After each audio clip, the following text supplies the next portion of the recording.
سلام او درنښت اوریدونکو ستړي مشئ جوړ بخیر.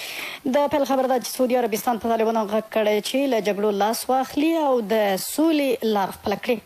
کابل لپاره د سعودي عربستان سفیر له بهرنیو چارو وزیر محمد عادل فاتمر سره لیدنه کې ډاډ ورکړی چې له دوی له افغانانو سولې سره همکاري او مرستو ته چمتو دي. د سعودي عربستان سفیر ویلي په افغانستان کې زیات شوي تاوتریخوالي د دوی اندېښنې راپارولې دي. عربستان همداراز ډاډ ورکړی چې دوی به د افغان سولې د پرمختګونو لپاره د نړیوالو کنفرانسونو او غونډو جوړولو ته ادامه ورکړي. د افغانستان حکومت هم د سولې په برخه کې د عربستان له دایمي همکاریو مننه کړې او دغه هیواد د افغانستان ښه ملګری بللی. له بل لوري بیا د پاکستان بهرنیو چارو وزیر محمد شاه محمود قریشي ویلي د سعودي عربستان بهرنیو چارو وزیر سره د افغانستان په تړاو دوی خبرې کړې دي.